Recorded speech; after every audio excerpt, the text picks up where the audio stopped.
I'm a member of the Intentional Parents Academy, the Inner Circle. I joined the Inner Circle 2 years ago, and I joined the Inner Circle because I saw a need. I had a daughter who was strong-willed, and I saw myself yelling, I saw myself hitting. She was a toddler and I was hitting her, and at a point I knew I needed help, and so I've been on the Facebook community saying, what is this woman saying? And so I reached out to her, I got the books, and I joined the Inner Circle. Now the Inner Circle has helped me a lot. I stopped yelling, I parent with calm and peace. I'm also an emotionally intelligent person, because you go into the academy wanting to be a better parent, but you become better. So I became better in the way I relate to people, in the way I react to situations around me. And Inner Circle also give you skills. There are a whole huge resources available for you to parent your children. There are guides that will help you. There are webinars. There are a whole lot of things that will help you. People come around to tell us, experts come around to tell us things that are relating to parenting. So you become better. Time management, a whole lot of things. There's a lunch plan for each of your child. There are a whole lot of things. Sex conversations comes easy because you have tools, you have things that will help you. And I will encourage every parent to join the Inner Circle, because the world we are now, it's no longer what we have. I mean, it's no longer what we have, and so we really need to sit up. We can't parent the way our parents parent us. Our children are exposed to a whole lot of things, and then we have to have systems in place to help them. We have to guide them. We have to help them to navigate their world. We have to give them structures. We have to do a whole lot of things. Parenting is hard work, you know. You cannot be lazy. There's nothing like that. You can't be lazy. You have to put in the work and the effort. If you want to raise kings, like Coach Wendy will say, if you want to build a shanty, then you can do it anyhow. If you want to build a mansion, then you have to put in a whole lot of work. And so that is what the Inner Circle does for you. And there are a whole lot of community of people who help you, like minds. We read books every month, which helps you. So you cannot miss it in parenting. You read a book, 12 in a year, so you are better skilled for the job. And it also helps you personally. I mean, I'm doing my master's, and there are some courses that comes in easily to me because I heard it first in the yard. Screen addiction, building resilience in children are things that comes to me easily. And then it also helps you to raise your children, whether you are there or not. I mean, I'm not physically with my children. We still connect. I would also want to talk about my foster daughter. We tried everything to make her feel loved, but at a point I personally gave up. That, you know what, she came in an adult and all of that, so it's fine. But the connection too that we have to do, that we have to write letters to our children, did the magic. I mean, after 2 or 3 letters, she wrote to me and said, "You are indeed the mother." I mean, I didn't force her to call me a mother. She had, so she saw it. So those are the kind of things that Inner Circle do for you. I really wish everybody joins the Inner Circle, because it's not a want, it's not frivolity, it's a need. We need it. And if you want a better future, a better generation, then you have to come and learn how to be a better parent. Thank you.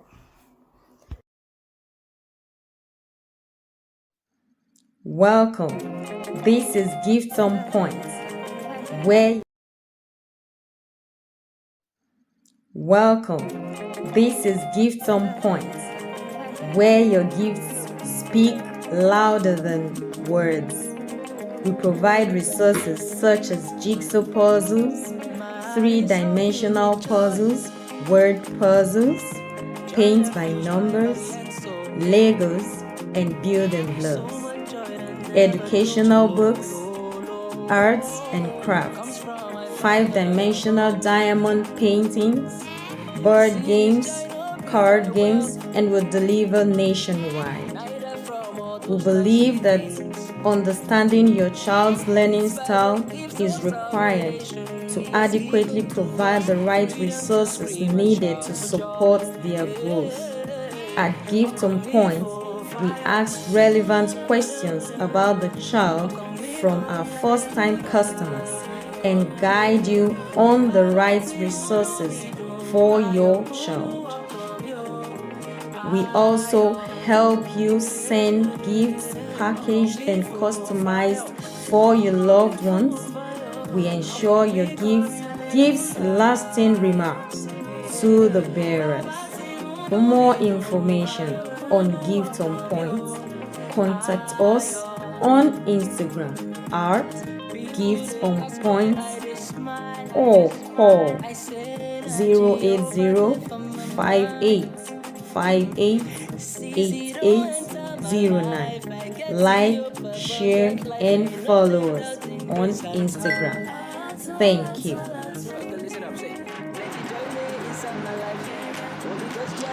Hi, I'm Sharon Oridedi, team lead at Gift on Point, an online store. We are super excited to be sponsoring at the Intentional Parents Academy annual conference this year. At Gift on Point, we provide non-screen, fun, educational, skill building, and creative resources to children of all ages. Research has shown that early screen exposure is associated with lower cognitive abilities, language development, and academic performance. In our own way, we are partnering with parents to make the God-given potentials of the children come alive. We look forward to seeing you at the Intentional Parents Academy this year. So tell someone to tell someone to tell someone to register at the conference. See you. Bye.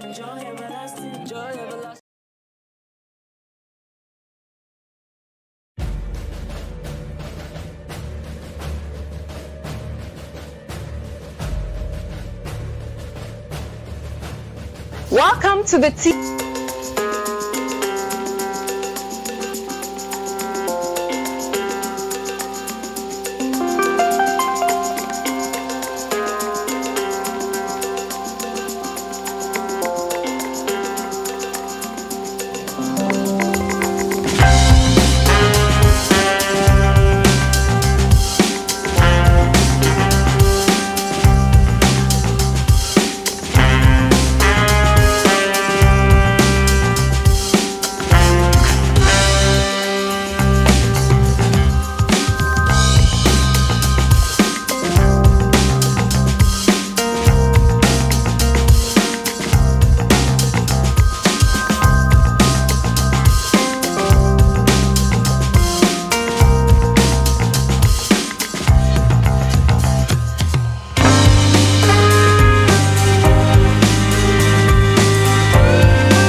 morning, good evening, wherever you are. Are you excited to join us in this conversation? I'll be your moderator for this session. My name is Oluwatosin Adegboye. And before we go on, we want to have a review from the media team. This is TIP. Before we go on, please kindly do me a favor. Tag somebody, call your friends and family to join us in this show.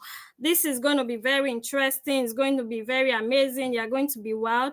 This is TIP, the Intentional Parent Academy.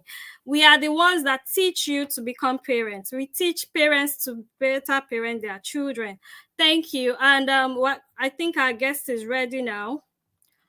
So let's have a review from the inner circle. Media team, please. Okay. I thank God for the day I came across the TIP. Prior to me joining the academy, I've always known there must be a better way of raising people. And as God will have it, in year 2020, I came across the TIP. I joined, and my parenting journey has never remained the same. First and foremost, I learned at the academy that parenting is about me and not about my children. So for this, I took responsibility for my parenting journey, and I started connecting with my children on a deeper level. The level of connection I've been able to record over these few years wouldn't have been otherwise possible. So at the TIP Academy, we get daily tools that make it seamless for you to connect with your children, for you to deeply know your children and be able to influence them on a deeper level. So I encourage every parent out there, if you are out of the yard, you are missing a lot. Enter into the academy. If you are a new parent, please, I encourage you to join the academy and start your parenting journey from there. And even if you're a parent that the children have grown up, then you have no time to waste again. Quickly jump in to continue your parenting journey at the academy, and you will be very glad you did. Thank you. This is the TIP Annual Conference.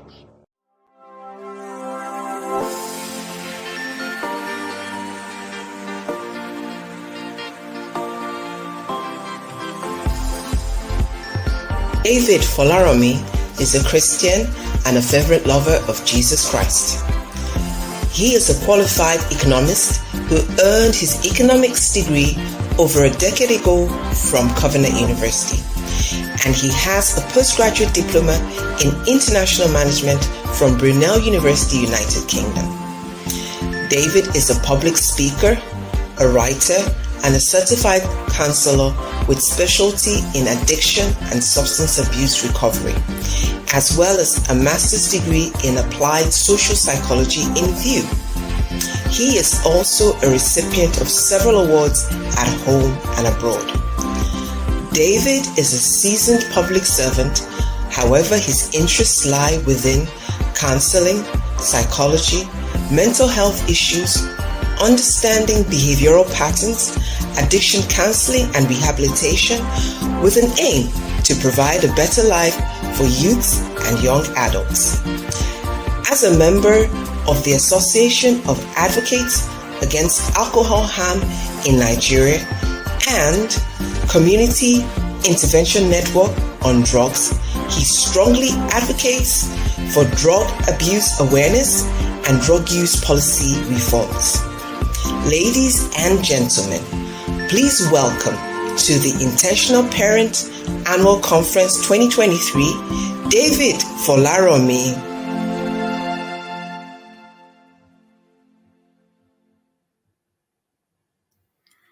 Thank you for that bow. Now, that's my guest speaker. I want to see in the comment section if you are excited, if you're ready for this conversation.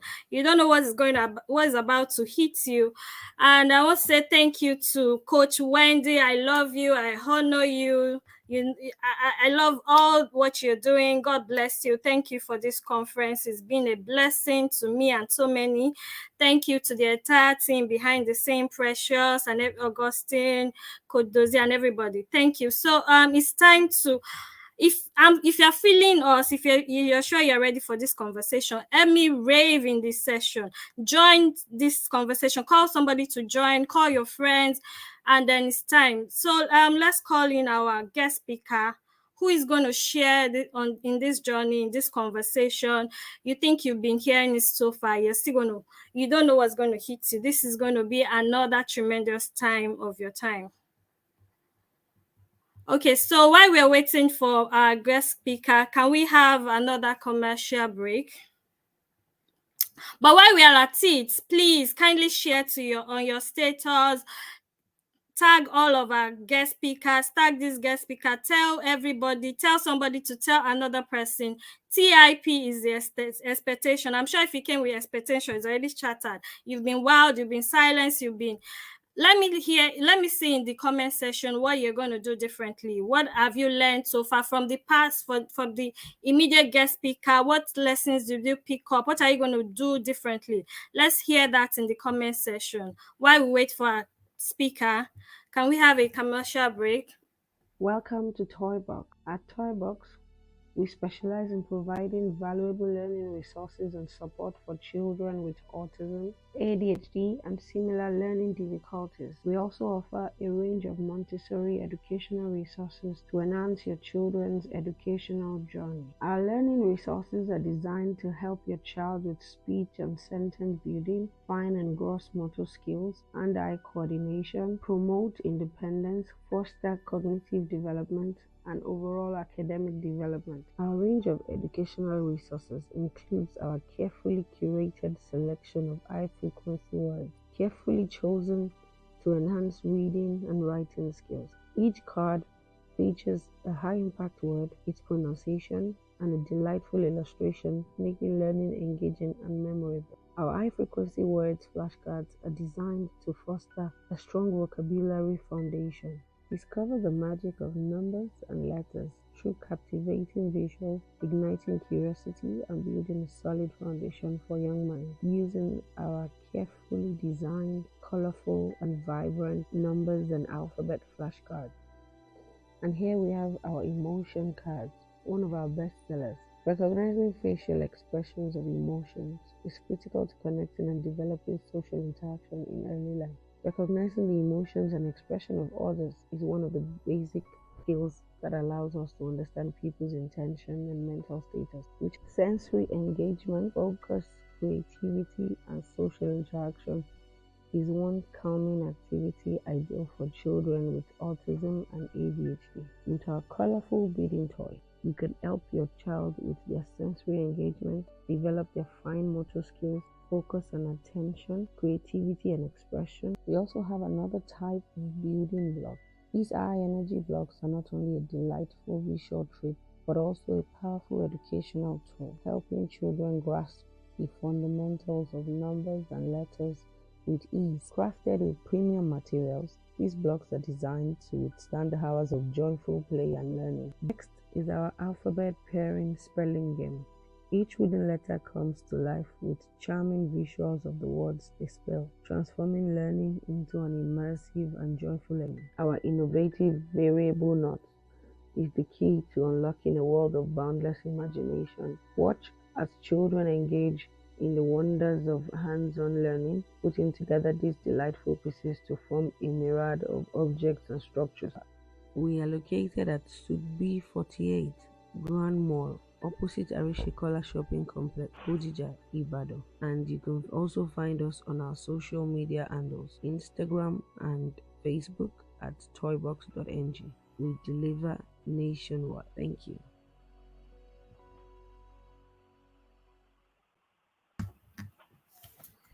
Hi, Coach David. Can you hear me? Hi, can you hear me? Oh, yes, I can hear you. Yes, I can, even though you're breaking up, but I can. Oh, okay. Can you hear me now? Clearly? Yes, I Can you hear can. me clearly? Okay, welcome to the show. You have the floor. You have 45 minutes for this conversation. Thank you. Okay, thank you very much. Thank you, Tosin. Such a pleasant surprise to see you here today. Thank you very much. Okay, that looks like my slides. Okay, thank you very much, Tosin. Welcome to everybody who is here. Sorry for the okay, so we're gonna commercial break. Okay, because I was wondering why nobody could hear me or I couldn't see anybody.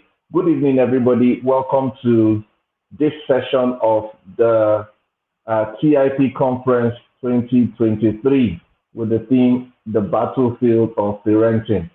Parenting is War. Today we're going to be looking at the subject of combating drug abuse in families. My name is David Polarami and I'll be taking you on this conversation. Thank you for everybody who has joined in.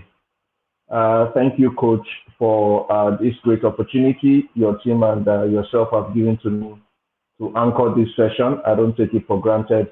May God bless you, and it's my prayer that parents who have gathered from all over the world to be here today will leave here better than they came in, more knowledgeable than they came in, and it's my prayer that they shall apply the knowledge that they've learned in this session today in their parenting journey. Also, thank you for yielding the call of teaching us in this generation how to parent effectively, how to parent in the right way, and then creating better relationships in several families around the world. Thank you very much. So we've eaten into our time. My friend Tosin has just told me I have only 45 minutes. So we're going to go right into the topic of today, combating drug abuse in families. I'd like to start by saying that the battle of parenting when it concerns drug abuse is something that we must pay serious attention to. I got into Abuja yesterday for a conference today, and some of the things I witnessed earlier today at that event brought me very, very close to tears. And then it all boiled down to us having parents who are not aware, or as coaches say, who are not aware of what is happening in our generation today. You don't prepare for a battle on the day of the battle. You prepare for a battle before the battle even begins. You don't prepare for a battle on the day of the battle. You prepare for a battle even before it begins. It's my prayer that at the end of this conference, we shall all return and put into application the knowledge we have gained from these days of teachings and conversations. Drug abuse is a situation that we are finding in our families day in, day out. I handle hundreds of cases, literally. I get calls every day from all over the world from people who are looking for one form of intervention or the other as regards drug use. Now, one of the speakers in the first session, a man I hold in very high esteem, I was privileged to visit him with Coach Wendy, Pastor Praise, said something very profound. He said, parenting is an 18-year journey. And then from the 19th year, you start to see your scorecard or your results. I would like to add to that sometimes as parents, we get our results even before the 18-year mark. And most times when you get your result at that stage, it's because you have failed woefully. What did I say? When you get your parenting results before the age of 18, most times than not, you have failed woefully. I told this story at Sex Educate Like a Pro 3.0. I talked about going to speak on a drug abuse prevention program at a school in Lagos. And when I finished, I had 3 girls who came out to me to say, sir, they want to ask me questions. And then they began to speak. And the first one told me how she started using Hennessy 2 years ago. That's This happened about last month, in the month of June. So she said 2 years ago she started using Hennessy, and then she went to school, and her friend told her that if she crushes Panadol inside the Hennessy, it's going to give her a different feel. And so she went back home and crushed a sachet of Panadol inside Hennessy and drank it. And she said to me that's when she started having sex. Now, that girl was only 12 years old. She was only 12 years old, which means that at the time this happened, she was about 9 or 10 years old. Now she has graduated from using Hennessy and Panadol to drinking all sorts of liquor, to smoking marijuana, and currently using cocaine. And I said inside of me that such a person's parent has already failed. The scorecard is already out, and it will take divine intervention for that girl's life to be rescued. I'll tell the story of my life and how I struggled with drug use for 7 years. Most of us who are members of the inner circle or who have been following Coach in the last 2 or 3 years might have heard this story. Some of us may have not. For lack of time, I'm going to have to rush through it so we can go into our slides for the day. Now, I grew up in a spiritual environment. By that I mean I had Christian parents. My father was an elder in the church, my mother a deaconess. I was always in service, going for every sort of church program that you could think of. You know, at that young age, at the age of 3 or 4, 5, I was waking up at 6:37 a.m. to be able to make first service and stay on to second service. And I would go for all the evening programs. As a matter of fact, my brothers and I would go for women programs. Right? Now, this is the story of my life I'm telling you. And so my parents thought that, my parents had it in their mind that this was their own knowledge of parenting at the time. So if we put our children in a spiritual environment, then we're going to be able to safeguard them from the social vices in the generation. But how wrong they were. And I'd like to put it to you that you can be a spiritual parent, yet raise children that will fail in life. You can be a spiritual parent, yet you will raise children that will fail in life. And this was evident in the example of Prophet Eli, who was a very spiritual person, highly, yet he raised 2 sons who failed woefully in life. So I was always in the church. You know, I started going to, my parents put me in mission secondary, primary schools. In fact, mission nursery schools, mission primary school, mission secondary school. And then I went to Covenant University for my first degree. It was on the grounds of Covenant University that I had my first exposure to abuse. So you see that the ignorance of my parents set me up for failure. As a parent, your ignorance will set failure. Your ignorance will set your children up for failure. So they thought that if they put me in a Christian environment, institution, I will not be exposed to the dangers of drug use. But how wrong they were. Right there in Covenant University, for those of us that know Covenant University, it's in the middle of Canaan land. So you have to go through Canaan land gate, then enter into Covenant University, which is inside the church. And one evening in my 200 level, a couple of friends said, David, let's go to the library. It was an outfit time. And then when I went there, I saw people smoking and I saw people drinking, and it felt wrong, you know, because of my upbringing. I knew that this is not what I should be doing. But then I didn't say anything about it. I went back to my hostel without indulging in any of those things that day, but I kept on pondering and pondering and pondering over it.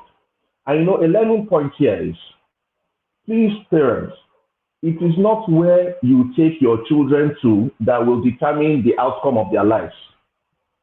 It's what you have instilled into them.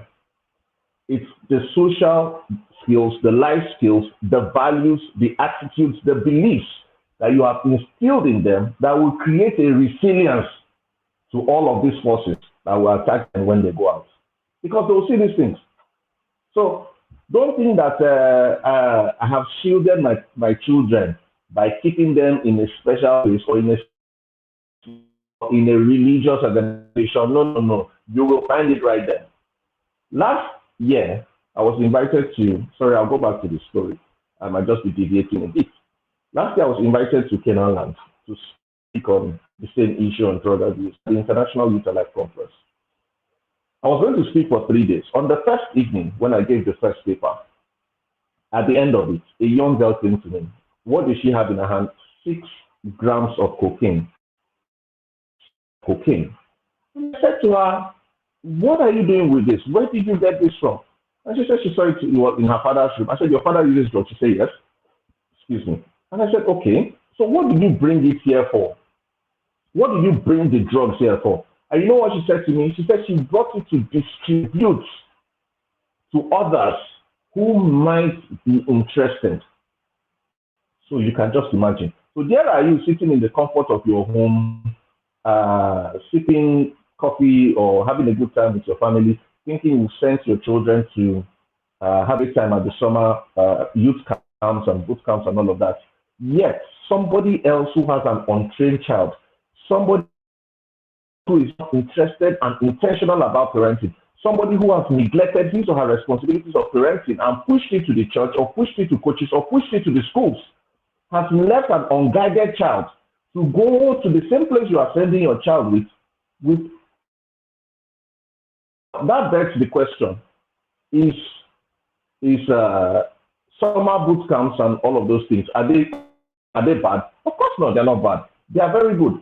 Auntie Etima is coming up with Ignite, Coach Ebuka is coming up with Thrive, and all of those things. So these are excellent opportunities for your children to grow.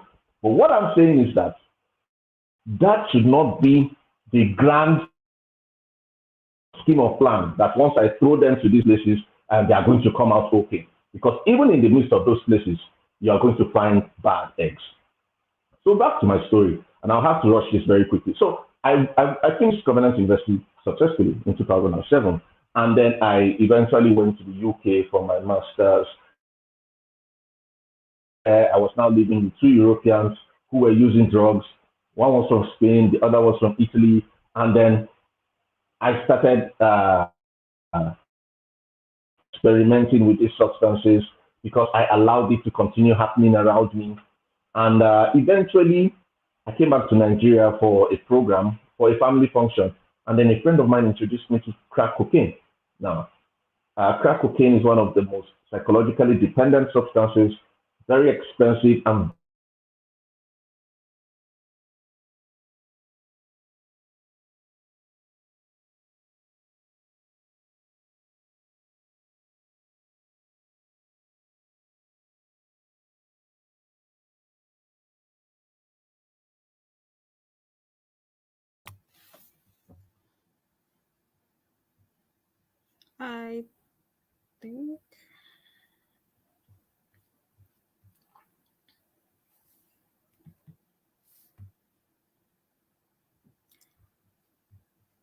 I think Coach David's network is breaking.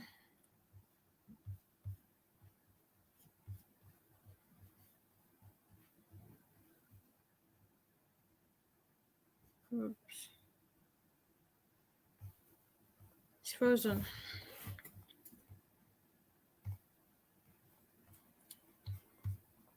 Okay. Hi, I think Coach David's network is breaking. Media, can we have a commercial break while we try to fix him up?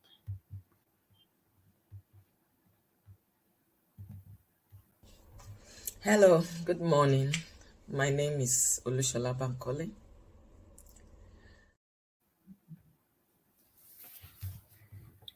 Okay, I think he's back.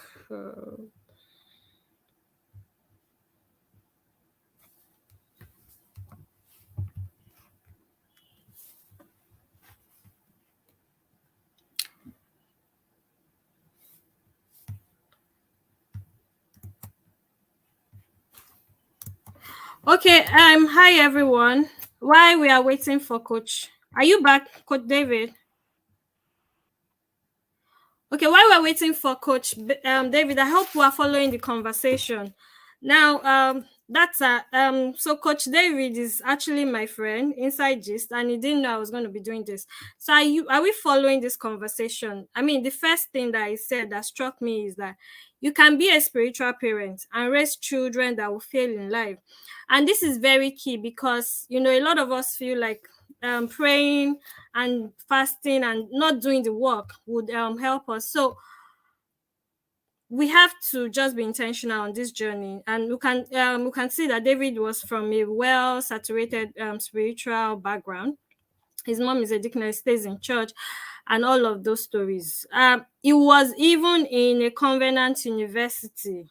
That's where he first saw drug. So when we think that we can just drop our children in a spiritual atmosphere and then all will be well, we can hear from this life story. So this is not what we read. This is somebody coming to share his own story, his own journey on how he got first exposed in church. And the one that I said that struck me again is being in an atmosphere where I feel like I've dropped my child in a place where nothing can go wrong. They're supposed to learn about God, and then somebody has brought drugs to share to my children. So this is really key, and we need to really follow this story. Coach David, are you ready? Are you back? Yes, I am. Okay. All right. So Okay, Tosin, can you tell me the last thing you heard I said? so the last thing was about the school, about how you got how somebody showed you the drug in school and all of that. And then you shared the Mm. other story about the girl that you saw in convent in an atmosphere where you were called to Okay, give a speech in okay, church. okay, okay, okay. So that's fine. So I got back to Nigeria from the UK, and then I started using drugs. It had become so bad now that I was telling lies to people to get money off them. I had progressed from experimentation stage of drug use. I'd gone past occasional stage of drug use, and now I was in the regular stage of drug use. So I was now telling lies to get money. I was borrowing money from people, and I'm sure some of you have heard that one day I went to Coach Wendy's house because she happens to know my parents. She happens to know my mother. And then I went there and I told her a very terrible story about my family, about my mother being in an accident or being sick or something like that. And then Coach, with her generous heart, went inside to disturb the governor, her darling husband, to mop up the funds they have in the house to give it to me to help me. So they did that because they weren't aware, and they gave me all of this money, and I took it out to go and use on drugs. I'm sure now she's much more wiser, and then anybody who wants to play such a trick on her is not going to succeed. So this is what I was doing, right? And then I started selling my property, everything that I had. I started selling it off. I sold my car. I sold all of my gadgets. I sold everything that I had. At some point, I had a house. My parents had rented me a house. I sold all of the furniture inside of it. Every single thing, I'd sold it out for drugs. Now I was a full-blown drug addict. I couldn't live my life without using drugs. That's how bad it had become. And I called my landlord one day and I said to him, "Sir, I'm no more staying in your house. I want the balance of my rent." And then my rent had about a year plus left. And then he said, okay, the next day he was going to give me my rent, and it was about 750,000 naira, which he gave. And then when he did that, somebody now introduced me to what we call the bunks. The bunks are the trap houses in Nigeria where people who use drugs just stay. They live there. It's very filthy. It's very dirty. I've gone there with Coach Wendy and Coach Tima and Auntie Joy. I think Auntie Joy was there. So we went there and then we saw firsthand how people are suffering from the chains and the shackles of addiction, born out of drug abuse, because drug abuse usually leads to addiction. Thankfully, Mama Christy Bakure will be taking the subject of addiction, because we can't talk about drug abuse without talking about the progression into addiction. I'm going to leave that for her to handle. So we were in the bunks and we saw these things, and that's where I began living. I spent all of the 750,000 naira I had in the bunk. I started living with people there. In the bunk, I've shared this story many times. There was a young girl who got pregnant because most times the young girls have to sleep around to make money to buy the drugs, which in fact are very expensive. And then she took in, she carried her baby to full term in the bunk, and she gave birth in the bunk. 2 weeks later, she had the urge, the compulsion to use drugs, and then somebody requested or somebody suggested to her she can sell her baby or trade her baby for drugs and so money, which she did. This is not a story I was told. I was right here when it happened. So these are some of the atrocities that took place in the same place where I was living. Now, I want you to relate this to the person I told you I was when I was growing up, to the home I told you I grew up in, how I grew up and all of that. And now look at where I found myself because I dabbled in drug abuse. I now found myself in addiction. Now, it's very important that we should know that drug abuse can be stopped, can be prevented, and it starts with the family. It starts in the home. It starts with you as parents. Most times, we neglect these aspects, of raising our children because we say, God forbid, it cannot happen to us. We don't want to talk about this. We don't want to talk about that. I listened to Atima when she talked about raising girls, and I realized that up till now, we still have parents who are not having the right conversations with their girls. This is another topic that parents are lacking behind in, combating drug abuse in our families. We all must be aware. We all must understand how to talk about this. We all must be aware and know how to give our children information on how to deal with this issue. So going further, right there I was in the bunk, and then I went, at one point I realized that I shouldn't be in this place. It's a very filthy place. People pass urine, defecate on the floor, yet we sleep there. And the only thing that binds everybody there is addiction. You have the children of the rich, children of the poor, intelligent children, all beautiful lives just being wasted there. And one day I said I was going to go home. I was going to talk to my parents about what I was going through. And then I went home. I sat my dad and mom down and said, look, I have a problem. This is what is happening. And my dad didn't believe me. He felt I was just making it up because he felt that there are no drugs in Nigeria. So you see, parents, this is another area where we must be knowledgeable. My father was thinking that I was making it up. There's no cocaine in Nigeria. This is only what is found in the West. Yet, right underneath his nose, I was using these drugs. And then my mother, what she knew how to do, her own parenting technique at the time was prayer, decided to pray for me. And I thank God for her heart, and I thank God for all she did in trying to help me get out of the situation I was in. But at that time, that was not enough. I eventually took her laptop and some of our other property back to the bank to sell. And this process kept on going. At some point in time, I went into rehabilitation.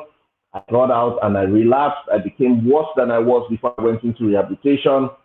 At some point in time, I went to my pastor. Coach Wendy and I shared the same pastor at the time. So I went to see him and I said, sir, I have a problem. I'm struggling with drug use. And he said, he has a very calm way of talking. And he said, David, what happened? How did you get into it? Okay, you need to stop. Does your mommy know? And then he gave me some money. And I took that money back to the bank because you do not give people who are struggling with addiction money to use. That's an enabling factor. That's something that enables them to go back to that thing. So he didn't know at that time. So as anointed as he was, he wasn't qualified to help me through the situation I was in.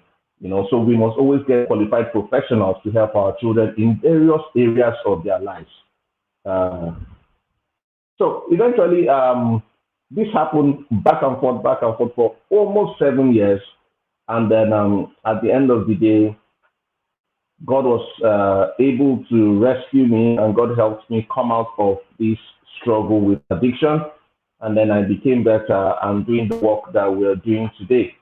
I'll tell you some more about our story, but then quickly I want us to go into what we have for today, combating drug abuse in families. First of all, what is a drug?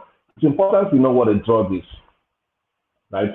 A drug is anything that you consume with the aim to make you feel better, right? So you can say it's a substance, legal or illegal, which when taken into the body affects the central nervous system It acts on the brain and the spinal cord. It alters the way a person thinks, feels, and behaves. It affects the normal functioning of the body. It also has the potential to prevent or cure diseases or enhance physical and mental welfare. Just hold it there. So that's what the definition, according to the United Nations, is of a drug. However, in the context of drug abuse, now we're talking about substances or things that our children can take that will change the functionality of their bodies, that can also lead to addiction. And you know something, most of the time, drug abuse starts from the home. Parents, we need to stop creating an environment in our home that glorifies drug use. We need to stop creating an environment in the home that enables drug use. Huh? So as a mother now, you are going for night vigil or you're going for vigil, and then you buy bitter cola and you're eating it and you're eating it and you're eating it. I tell you something, you are abusing substances. And your children are watching you. They are watching you. Mommy is eating this cola consistently. There must be something she is deriving in it that is making her to be eating this all the time. Some of us work very hard, right? So we have to drink coffee to stay awake. And then after a while, you find out that you always have to drink coffee. You are creating an environment in the home that promotes drug use. Your children are watching you. Any substance which affects the normal functioning of the body and the brain is a drug. Cola, will start from that, is a drug. Coffee is a substance also. Anything that makes you act differently from how you'd have acted if you haven't taken it is a drug. When I was getting married, my wife is on this program. When I was getting married, and they gave me their list, and on the list there was alcohol. I said, it's not possible. I don't take alcohol. I've made a covenant that I will not take alcohol, so I cannot give alcohol. I'm going to fulfill the traditions as a husband, but I also have my own terms. You can't make me do what I do not believe in. I'm very sure my mother is also watching this. My wife is watching this, so they can testify. I said, well, I will give money in terms of dowry and in terms of other things on the list, but I will not use my hand to buy alcohol in the name of tradition. No, I put that life way behind me, and it's not going to continue. Because when I start buying alcohol in the name of tradition to get married, when I have children, another tradition will come and say, I need to pour alcohol for libation on the floor. And then that's when I'll start fighting another demon of addiction in my home. No. So you must intentionally stop your creating avenues that propagate drug use in your homes. Drug dependence is the situation or condition that a person finds himself where he uses or abuses a drug to the point that the drug becomes the main focus of his life.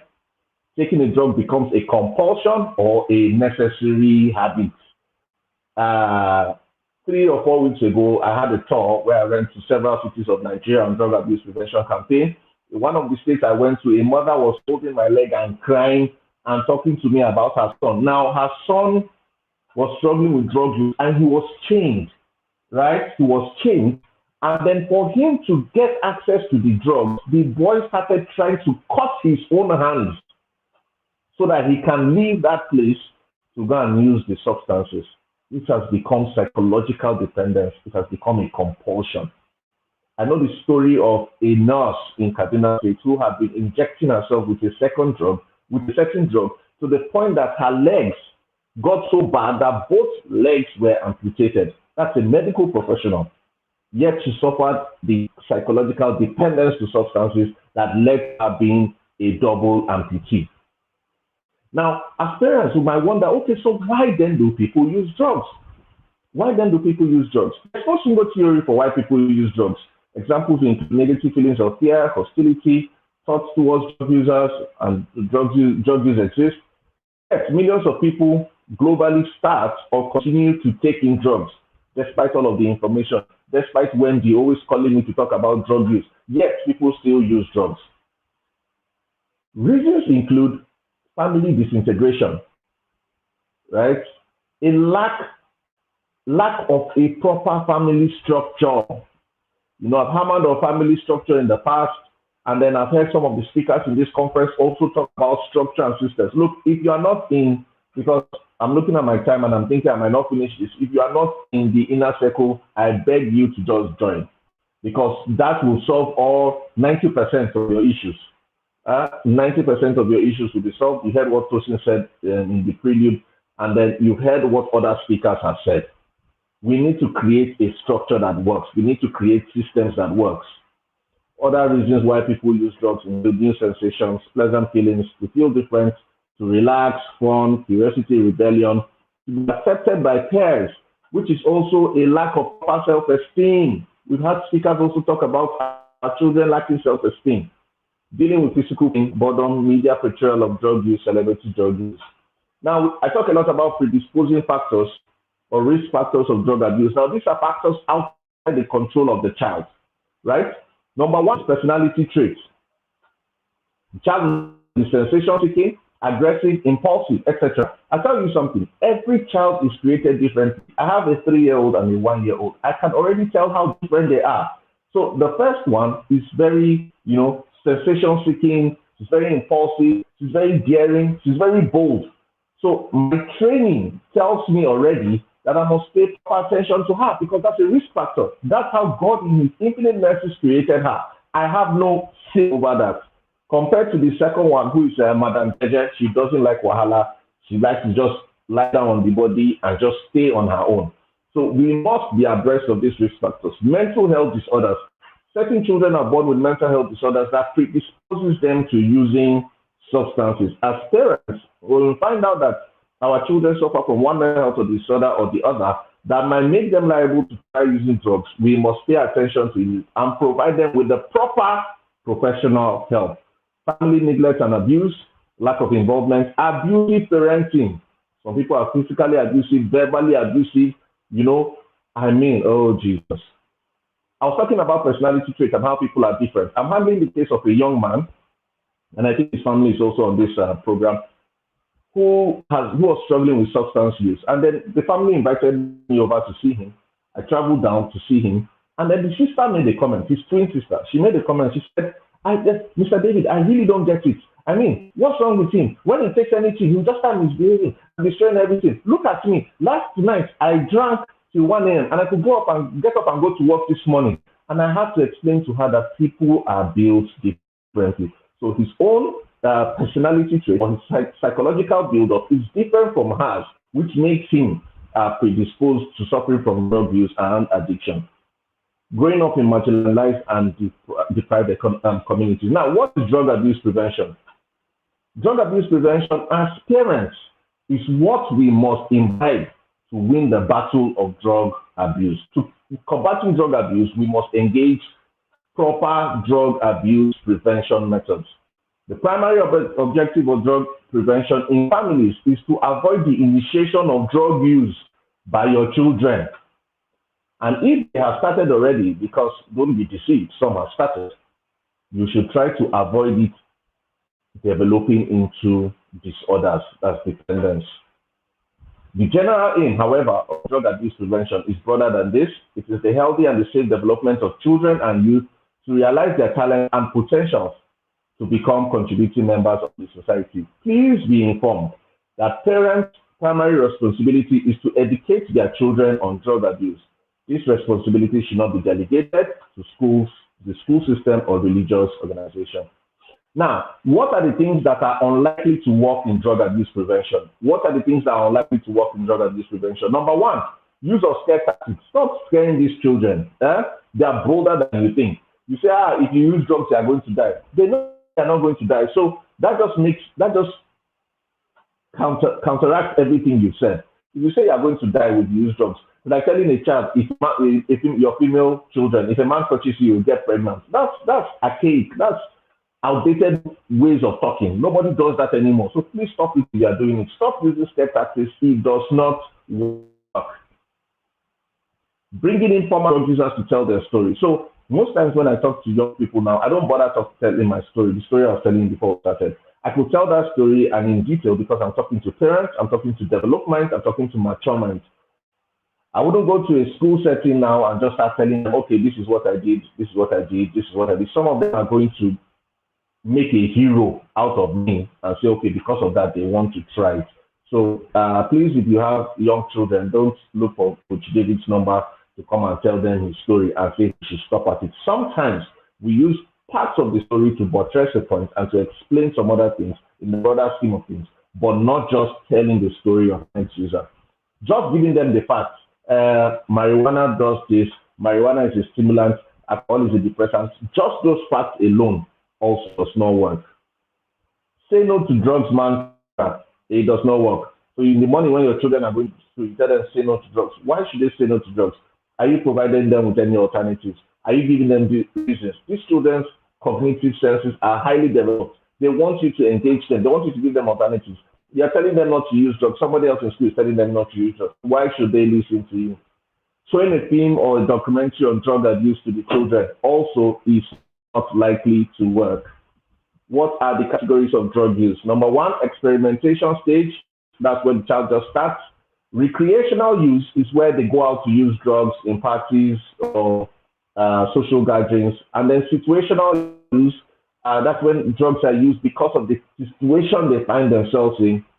Intensive use, now when it's now becoming an everyday thing, you've started actually looking for money, spending your own money, exactly, spending your own money. And dependent use, you are becoming a problematic drug user. You are now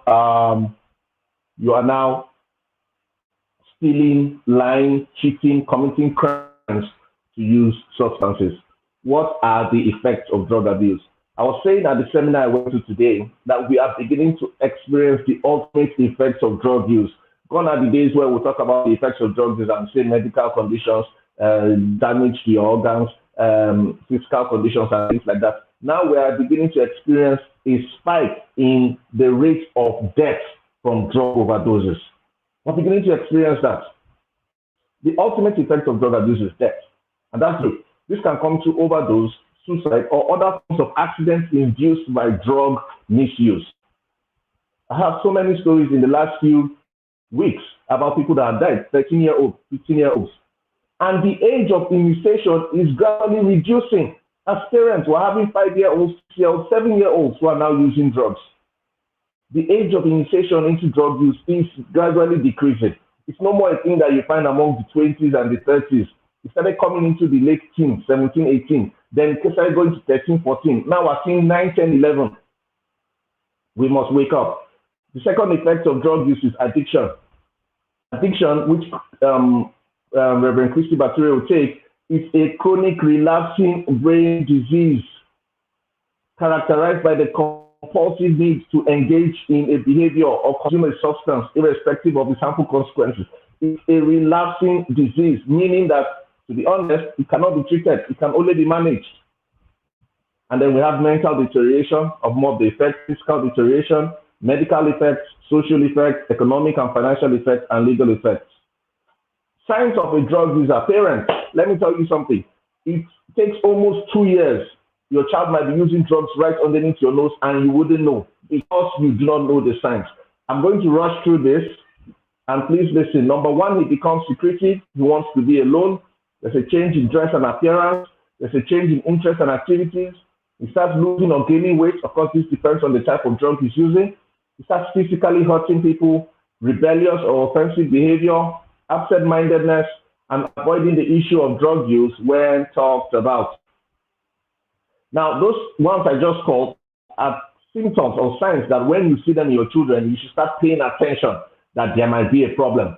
However, the surefire indicators where if these are seen in your children, you should know that for sure you have a problem include possession of illegal drugs in his room, needle marks on his arms, spending time with well-known drug users, defending teenage use of drugs, suicide attempts, repeatedly having bloodshot eyes, puffy or droopy eyelids. These are things you must look out for as parents.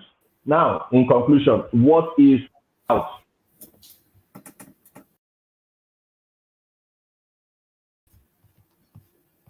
Drug abuse prevention programs. I was listening to the Gov when he was speaking on parenting as a united front, and he was almost pleading. Now, that's a man who God has blessed with a beautiful family, and yet he was pleading and telling parents that go out and get the right resources.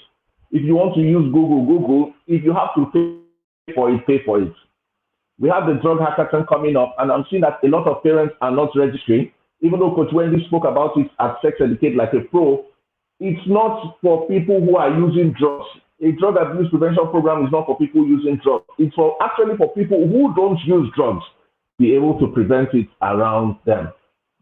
You must base drug abuse, drug education on sound theory and current research, and use evaluation to inform decisions. You must embed drug education within a comprehensive whole family approach to promoting health and well-being. So at the end of the day, when you're trying to prevent drug abuse in your home, your ultimate approach, your ultimate result should be to promote total health and well-being. You must promote a safe, supportive, and inclusive family environment as part of seeking to prevent or reduce drug-related harm. Use age-appropriate interactive strategies to develop children's knowledge, skills, attitudes, and values. Provide accurate information and meaningful learning activities that dispel myths about drugs and use drug use and focus on real-life context and challenges. So let's stop telling our children myths about drug use and things that are myths. Let's stop talking about them. We must create a drug-free culture in our home. Create a drug-free culture in your home. Some of us encourage addictive behaviors. Parents, stop encouraging addictive behaviors, because if you do, you are going to suffer the consequences of addiction in the future. I was in the airport one day, and one woman was trying to feed her 4 or 5-year-old son, and it was becoming difficult. And she said that if the boy doesn't watch Cocomelon, he cannot eat. And I said, oh my God, you are encouraging that addictive behavior. It's an addictive behavior. Your child cannot eat if he doesn't watch Cocomelon, and you are enabling him. So you now open your iPad and put the Cocomelon so that he will watch it so that he can eat. Tomorrow, when the thing turns to drug addiction, rehabilitation is expensive.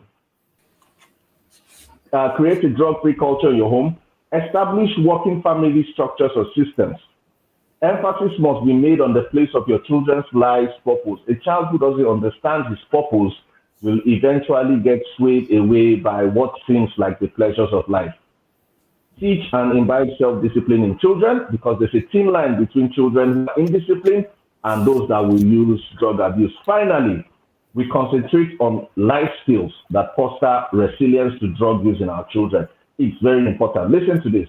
Promoting relevant life skills in our children is known to prevent drug abuse by up to 75%, alcohol use by up to 60%, violence, be it verbal, physical aggression, fighting, and delinquency by up to 50%, and tobacco use by up to 87%.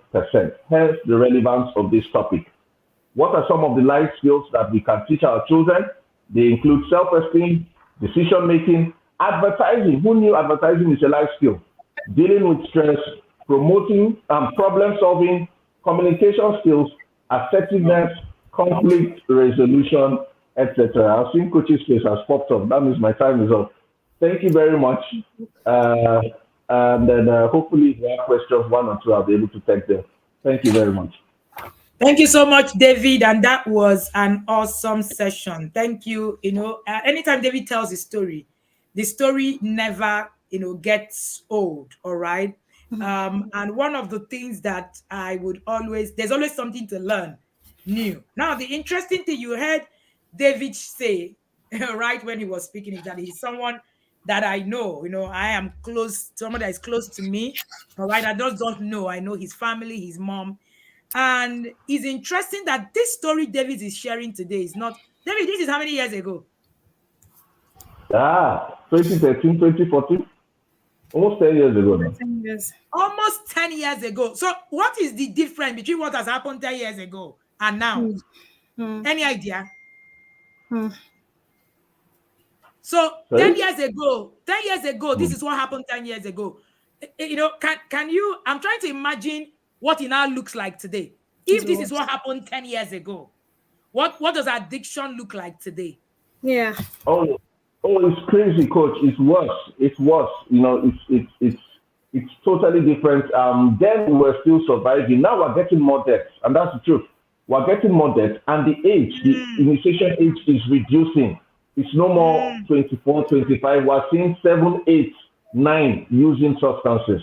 So it's gotten worse. It's not even better at all. So now there's more death recording more than any other time. That's interesting. More death by overdose. More death by overdose. You know, David is a father in the inner circle as well, for your information. But there's something that David, said when David was sharing with you. He said, my husband and I gave him money to buy drugs. I was very unaware. And that's why I tell you, if you are not knowledgeable, you will make mistakes. Anytime that he says it, I feel this chill. I ask myself, what if David were my son? That means I could have been giving my son money to go and buy drugs without knowing. And there was something, one of the things, very key things that I wrote down, is that it takes a minimum of 2 years to recognize that something is even wrong. That's crazy and that's scary. So if it takes 2 years for you to even begin to know that a child is even doing drugs, then I don't know how else to put it. I have been to the bunks myself. I have been to the bunks. When I got there, I had to ask David, I don't understand. You said you stayed here. As who? As what? As a police officer, as a resident, as who? No human being should live there. No. But unfortunately, people like you and I live there. I have lost a close relative to drugs as well. And believe you me, is a menace that we are not even digging deep enough into. Thank you again, David, for sharing again and again. I like David to share at the TIP annual conference every time, because for me, it is a journey for me. I can't claim that I know, about, if they say a professional is the one that knows where her own, jurisdiction stops. That's who I am. I will not come here to come and claim to you that I'm a drug addiction expert. I am a drug. So when I hear drug, I package myself. I sit under the tutelage of people like David. And I'm so glad today to be learning again and again. And thank you so much, Tosin. Over to you. I think we just have a few more minutes to start rounding up. Okay. Thank you, Coach. Thank you, Coach David. That was an incredible session. Like, I know I've heard this story, just like Coach said, I've heard the story over and over. And inside just we discussed, and he said he was not going to share the story. I said, you have to share it because it's like the icing in the cake of the story. And he made one important, he said predisposing factor. And then I think everybody should take that home, because I used to say to people that I would never take alcohol because I've never really seen anybody in my home take alcohol, my parents, anybody that lived with us. But guess what? I have a sibling who has experimented different kind of drugs.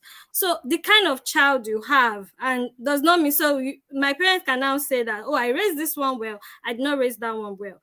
But it's knowledge. And so we need knowledge. And he said you should get into the inner circle. And I will indulge everybody, get into the inner circle and learn.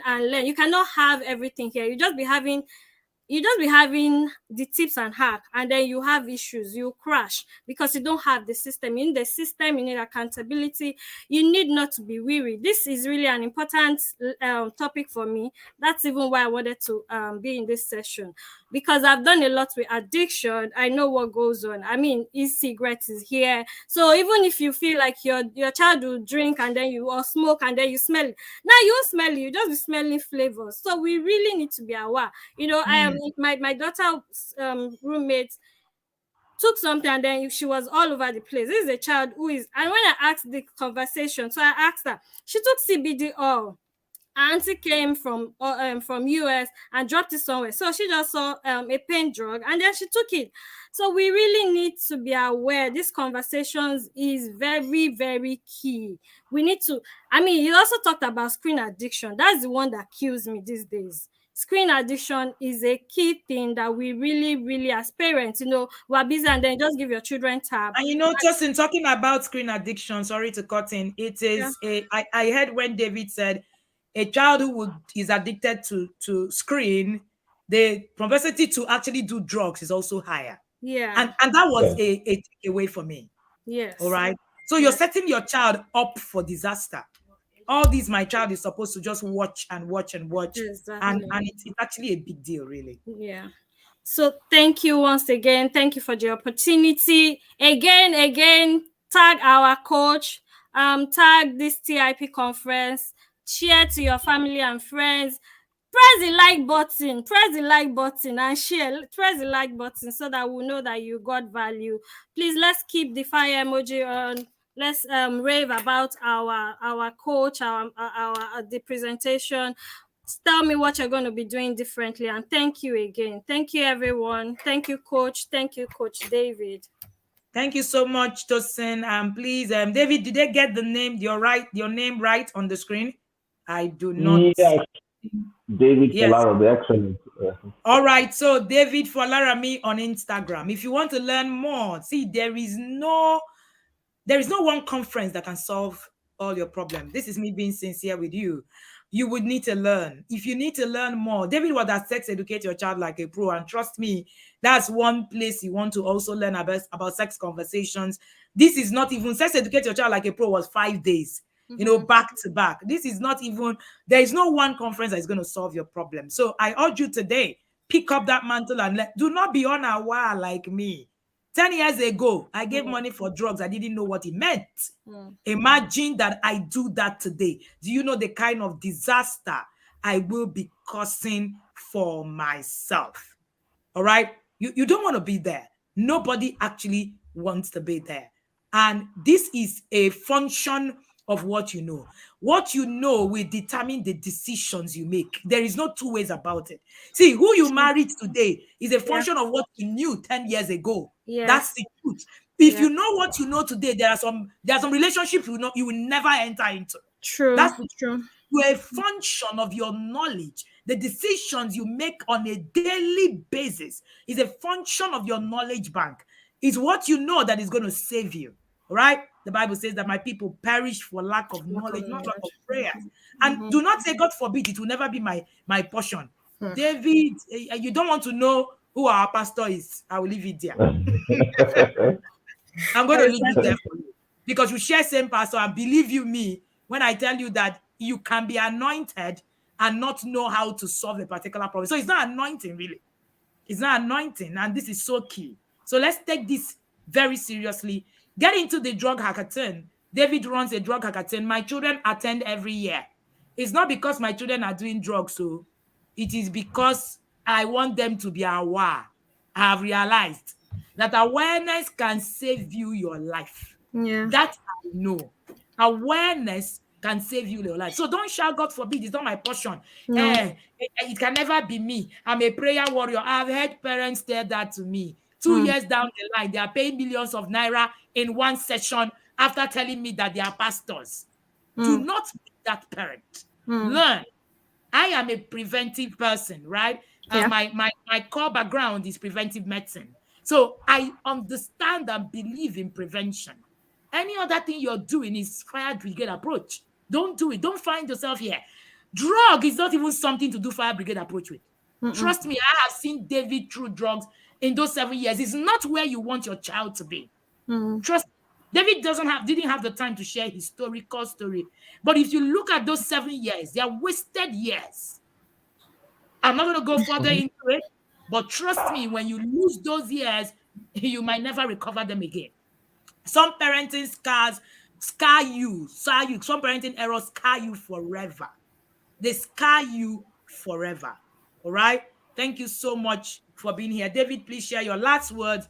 And we have an interview that is supposed to go on. Please follow David and register for the drug hackathon, and you will thank me later. Parents, my last word this, please do not delegate your parenting responsibilities, especially in the area of drug abuse prevention. It's your sole responsibility to start the prevention education in your homes, and then you can now look for relevant professionals who can help you to put more icing on the cake. But at the end of the day, the job is yours. Thank you very much. At the end of the day, the job is yours. Thank you, David Falarami. Thank you, Tussin. We have the MC of the TIP Academy right here. And I think there is an interview to take on at this session. Please follow David Falarami coach. right now. Go and rave over him. You know how you guys rave, over all of the speakers. Please do that. Tag him. Tell him thank you. Send him a DM. Don't say I'm following you on how do you say it? Anonymously. Anonymously. Don't follow anonymously. Let you be known. Don't be silent. The world is not for the silent and the intelligent. The world is for the bold and the loud. The louder you are, the more difference you will make. You are here at TIP because we are bold and we are loud. That's why you are here today. And there is no other conversation about it. Thank you so much. Please go and be bold and be loud out there on our coach today. And that's what you're going to offer. Did I tell you, David, that I'm really proud of you? Thank you again. Thank you, Coachy. Thank you, Coachy. I love you. And I love you too. I love you. I honor you. Thank you, everybody. Thank you, everybody. Over to you, Joy. Hello, everyone. Whenever you see me, you know that one of our sponsors will be coming up. Hello, everyone. How has the conference been for you? Good evening. Don't forget that the sponsors we interview are actually people who have paid the price to make sure that this conference is coming to you at no cost. Hello, who do we have here? Mr. John Adegoke. Yes, good evening, everyone. And everyone, can you hear me well? Yes, loud and clear. Hello, Mr. John. Yeah, good evening. Okay, it appears one of our sponsors is breaking. Hello, Mr. John, can you hear me? Yes, I can. All right, you are welcome. What is House River all about? And what is the inspiration behind it? Right. So before I go into that, I just want to first say, thank you for having us, and we're happy to be sponsors. I've joined you a little bit all through the conference, and it's really great work you're doing. And I want to encourage all the friends out there listening. I think you're doing an amazing thing to upskill yourself and to really get prepared, and to also get refreshed with knowledge for the duty of being a parent. So what House River basically, just to put it in a nutshell, is this company that we just started, and we're building an investment app that is going to help parents to basically create investments for their children, right? And so the idea is that, simply speaking, there's what you call the trust fund, right? And I know many of us will be familiar with the idea of a trust fund. A trust fund is something that is typically been available to just the wealthy, or the super wealthy even, to be precise. And what we're trying to do with House River is to build this investment app that allows for parents everywhere in Nigeria and Africa to invest with their children. All right, thank you so much, Mr. John Adegoke. It appears you have a little bit of noise in your background, so it makes it really difficult for us to hear you loud and clear. If you can just please minimize it. Thank you. So I have another question for you. So House River is an app, right? Is an app, an investment app. How exactly does it work? And how much is the lowest amount that we can invest, that parents can invest in?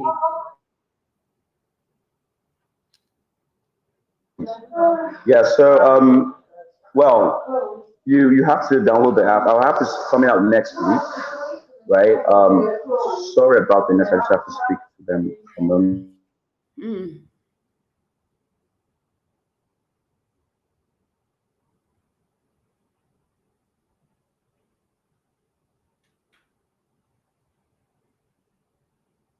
Okay, Mr. John, can you hear us? Because we can't hear you. Okay, sorry about that. Yes. So so basically, our apps are going to be available from next week. So if you go to our website right now, houseriver.com, you're going to see a wait list. You can put in your emails, and we're going to communicate with you from next week, so that you can download the app and get access to it. But right now, what we're looking to do is a quite interesting problem because right now, when we look at the naira, it's been devaluing a lot. I know many of us are aware that just between the last month or so, the naira has lost compared to the dollars, has lost more than 10% of its value, right? This is not really sustainable because as you're building or saving or investing, you're actually losing money over the long term, right? So we decided to build a USD investment platform. So all our assets are in USD. We're going to give you access to US stock market for you to invest for your children. Right now, what we have available on the app is a fixed income investment scheme where you put a certain amount of money and to invest for your children, and you get 7% per year, right, per annum. And so it's low risk, it's guaranteed. And for people maybe more risk who want to make more money for their children, they could buy shares or in ETFs, but that requires more risk taking, right? Which we're also here to help you through that process, but you need to be aware of that, right? And so we have the fixed income that is low risk, and I don't want to say zero risk, but it's near zero risk, and then the stocks and ETFs, which are a little bit more high risk, right?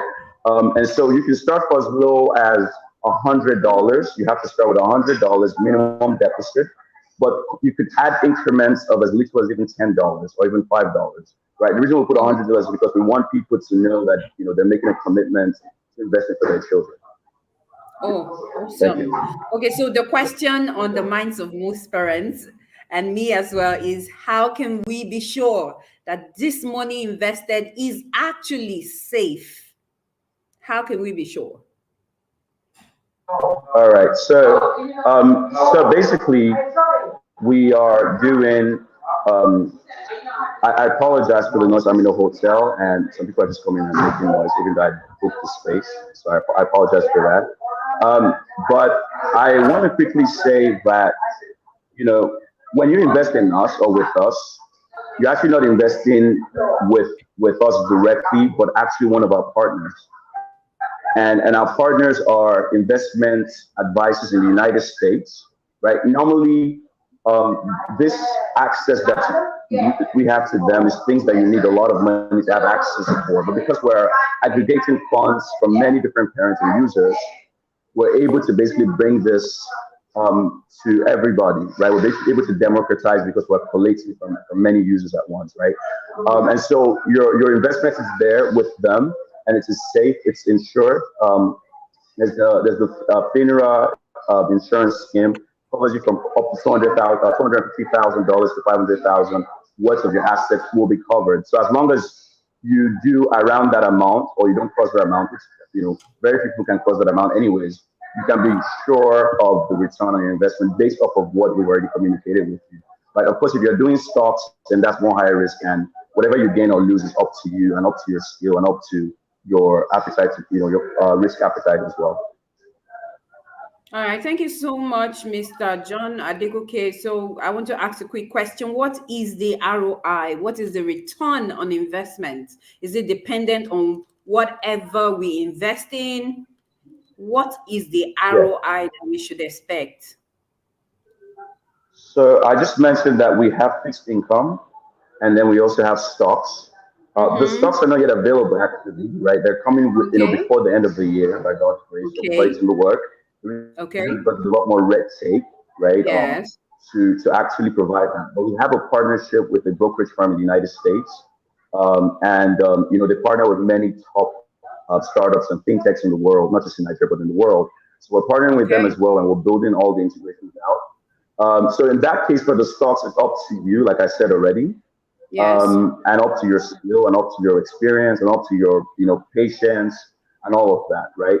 But with the fixed income, it's a guaranteed 7%. That one, we already have that now. 97% every year on that investment. Now, the beautiful thing is that when you think about investing, you don't want to think just short term, because you're investing for your children and you want to give it to them when they're adults. You want to think long term. And I think that the beauty of thinking long term is that your investments, they compound in value, right? And as they compound in value, in fact, the two wealthy people in the world get wealthy by thinking long term and working long term, right? You very typically, it would be strange to see a 20-year-old multimillionaire in dollars. it would not be so strange to see a 50-year-old multimillionaire in dollars. It would not be. In fact, if you think of a multimillionaire, you're probably thinking of an older man, and that's because exactly for your F business and for your skill set to really give you that kind of return, it needs to compound over time, right? So time is the denominator. When you start investing for your children early, you're basically reducing the amount of time they need to be financially independent. And so even though 7% as a fixed income is a certain amount that you might feel like, okay, maybe I could do more or whatever. First off, it's a USD, which means you're protected against devaluation. You actually gain just by keeping the USD, not to mention the interest, not to mention that because you're investing over the long term, there's a compound effect on your investment. And so the ROI becomes much higher than you're thinking. Oh, interesting. Thank you so much, Mr. John Adegoke. I'd like to ask a final question for tonight. What makes House River different? We have several other investment companies that offer this same products you're offering us. So what makes House River different? What is your selling point? Right. So I want to mention that first and foremost, this is just to give you a little bit of a context. This is something that started out of a personal need. I'm not married with children, maybe very soon, but right now I'm not. However, I have young siblings, right? I'm first child of 6, and the last 3 are not yet adults. And I was talking to one of them who's a teenager, and I'm like, I want to start investing for you. I want to buy stocks for you in Google and Apple and these companies that you like. But, I'm teaching about investing, but I realized as I was starting to look for what to use for her, there was no platform out there. There was no investment platform for children. There was no, for Nigerians, to be specific, and Africans. There was no investment opportunity that really specifically targeted them in USD. There were some things with banks in Nigeria, some mutual funds, but nothing specific that allowed me to purchase stock or invest in USD for children, right? Of course, this is not my child, this is my sister. But I felt personally responsible for her as well, right? And so with House River, you actually get to have personalized investing for your kids. It belongs to them.